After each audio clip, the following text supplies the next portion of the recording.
Oh, hello. My name is Joel Spitzer. I've been running stop smoking clinics and smoking prevention programs for over 40 years. And I want to do a short video here just on how to quit smoking.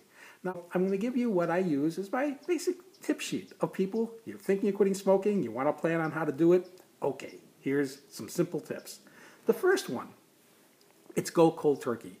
If you go through any of the materials we have, you're going to see they're all going to be cold turkey based. It is how the vast majority of people quit smoking, which is kind of amazing because the first advice you'll get if you go to most programs and most professional advice is, whatever you do, don't go cold turkey. Amazing, but that is what's going to happen. But the way, if you really want to enhance your chance to quit, go cold turkey. The next one, don't carry cigarettes. Destroy your supply. So many people carry cigarettes to show that they're stronger than their cigarette.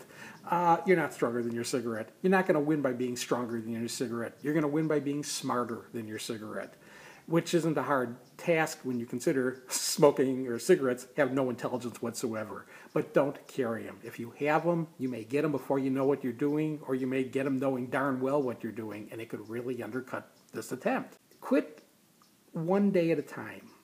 Don't worry about tomorrow. Don't worry about next week. Don't worry about a party you got coming up next month. Don't worry about a wedding you have coming up next year. When you're quitting smoking, just focus on getting through the day you're quitting smoking. The next day, you set another goal of another day. But don't think longer range than that. If you think longer range, you're going to panic yourself. Just set a day at a time goal. Work on developing an attitude that you're doing yourself a favor by quitting smoking. Not that you're depriving yourself of your cigarettes. You are ridding yourself of cigarettes. You're doing a good thing. The first few days you quit smoking, you may not feel physically great, but at least you can feel emotionally great that, hey, I'm taking a positive step here. I'm quitting smoking. It's something you probably have wanted to do for a very long time, and the day you quit and you get your first 24 hours under your belt, you did it. That's big. It's a big deal. No one's ever quit for a year who didn't quit for a day first. You have to start somewhere. So make that each day a big deal and be proud of what you're doing. There will be certain situations that are going to trigger responses that you smoke when you do them. You've got smoking tied into lots of your daily routines. So understand when you do these routines, you're going to want a cigarette. A lot of people will try to avoid doing the routines. They'll try to get themselves locked up, or they'll lock themselves up. You're learning nothing in a locked up environment. Try to go on with your life. Recognize certain things are going to trigger responses for, I want a cigarette, but get through those times without a cigarette. Prove to yourself you can do this and this and this, because the bottom line comes down to everything you do as a smoker. This is important to understand. Everything you do as a smoker, you can do as an ex-smoker. You have to learn how. You're not going to learn how by someone like me teaching you how. You're going to learn how by just doing your life without a cigarette. So try to confront these triggers, face them, do the routine, and show yourself you can do this too without smoking. The first few days, the first 3 days, it really helps to drink a lot of juice, fruit juices. Many of the problems that people first encounter when they quit smoking are blood sugar issues. Your blood sugar can plummet the first 3 days. So taking juice can really help stabilize blood sugar.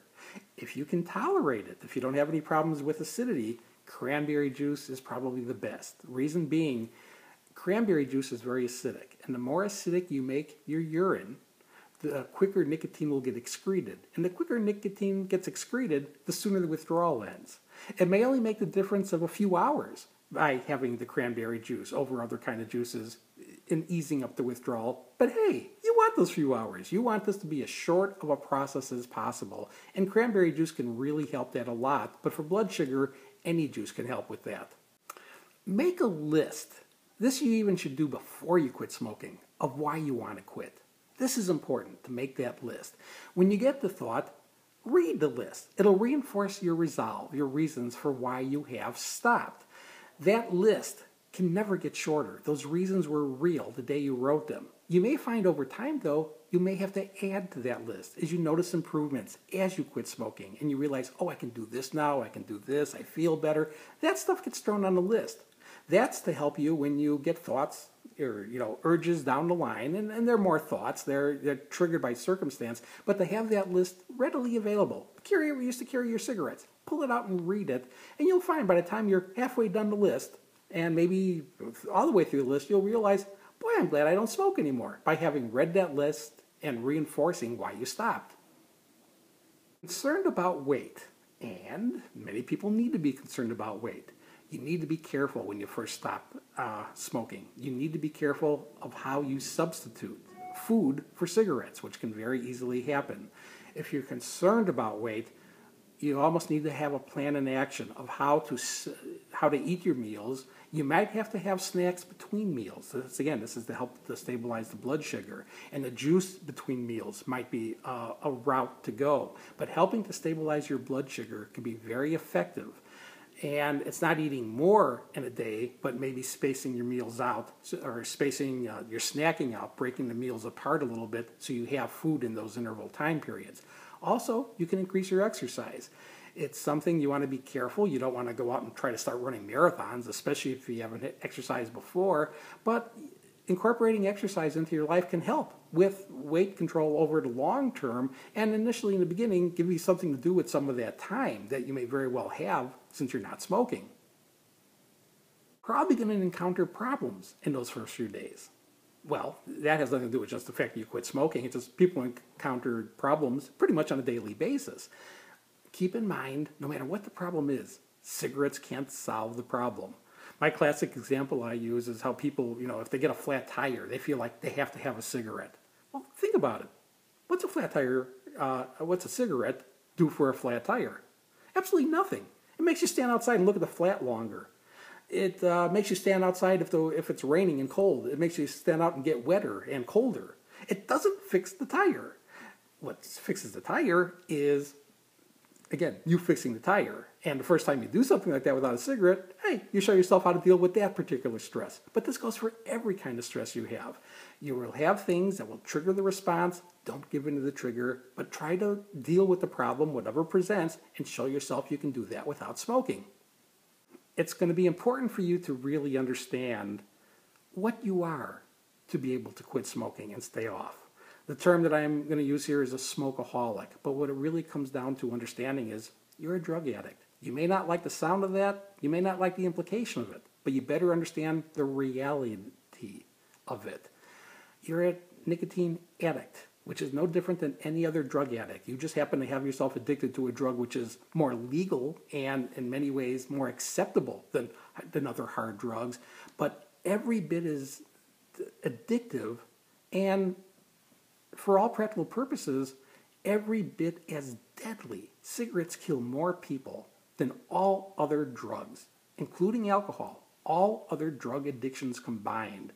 You are a drug addict. You are a drug addict to a drug which is lethal. And to understand what you're fighting, because you're an addict, you're not fighting a carton, you're not fighting a case, you're not fighting a million cigarettes. You're fighting a puff. And that's going to be an important concept for you to understand to first be able to get off, and then over the long term to be able to stay off of smoking. You're going to find yourself getting into little debates of, you really want a cigarette. And then you're going to find yourself trying to talk yourself out of taking that cigarette. And the way you're going to do it is say, I don't want a cigarette. And you're going to go back and forth. I want one, no I don't. I want one, no I don't. One sounds great, no it doesn't. Change the discussion. First, don't tell yourself you don't want one. You do want one, plain and simple. But ask yourself, do you want the others to go with it? And do you want the problems to go with the others? If you look at it like that, you can walk away from the thought, glad you're not smoking. If you don't look at it like that, you can walk away from urges successfully with the attitude, oh darn, I couldn't have another one. Don't deprive yourself here. Rid yourself of smoking. You suspend on cigarettes and start stashing it. This is a slush fund. When you see things at a store that you really want, but you never would have bought because it's kind of a waste of money, hey, this was your smoking money. There was nothing you're going to do as wasteful as when you were smoking it. So use this as kind of a reward of things you can have now because you don't smoke. And this can go on over your lifetime and become tens of thousands of dollars. Be very careful with crutches when you quit smoking, of turning to a food or turning to a beverage or turning to something specific. If you're going to use anything as a crutch, deep breathe. Deep breathing is a good crutch. You can do it anywhere anytime you want. As days go by, you'll start to realize you can take a deeper breath and not get a tail end pain or a tail end wheeze, and it's just always available to you. The day you got to stop breathing, hey, you can smoke that day if you want. It's no longer a big deal, but it's something until that day you could do for the rest of your life and see the improvements from having not smoked. Go to places where you normally can't smoke. That can help, but be prepared because you got to leave those places that you normally can't smoke. Like if you used to go to a library because you couldn't smoke in a library, well, that'll work fine while you're in the library. But when you leave the library, understand, it'll create a trigger because all the other times you left a library, you wanted a cigarette instantly. But again, you've got to learn how to do, how to leave a library, how to leave a movie, how to leave, a public building where you can't smoke. These are all things that you will learn, again, one event at a time. A lot of times people won't tell anyone. You know why you won't tell anyone? Well, if you fail, you won't look bad. Don't make it easy to fail. If the one thing that stops you from lighting a cigarette on a given day is the fact that, that person over there, you just said you quit and now they're going to see you smoke, you look like a moron, hey, that may help you not to take that cigarette. You want to utilize every tool you can, everything you can do to help secure your quit, to secure your resolve at these given moments. Utilize them. Letting people know you're quitting can really help for doing that. You're going to find once you quit, there's only going to be two good reasons to take a cigarette. One is you decide all of a sudden that you want to go back to smoking till it cripples and kills you. That's a goal. If that's your plan, if that's your reason for wanting a cigarette, that's okay. That's legitimate. The other one, and this is my favorite of the two, if you really enjoy the withdrawal, if you get into the first 3 days, and maybe you have this terrible withdrawal. Some people don't. Many people don't. But let's say you're one of the people who do have a real bad withdrawal, and you realize, oh my God, this withdrawal is great. I love these horrible effects. Man, I hope I can feel like this forever. That's a good reason to take a cigarette. If you want to keep the withdrawal going forever, take just one puff every third day. You do that, you can make withdrawal last forever. I don't think anyone in their right mind will ever take a cigarette under that condition, that they want to make withdrawal last forever. So again, if that's your goal, yes, that's a reason to take a puff. But any other reason you come up with, it's not worth it. All right, those are some simple tips.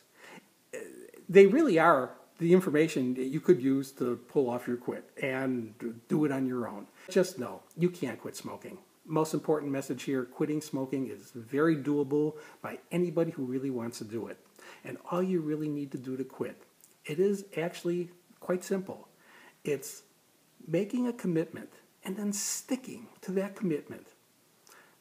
The first few days it might be rough, maybe not, but even if it is, sticking to that commitment and that plan to just never take another puff.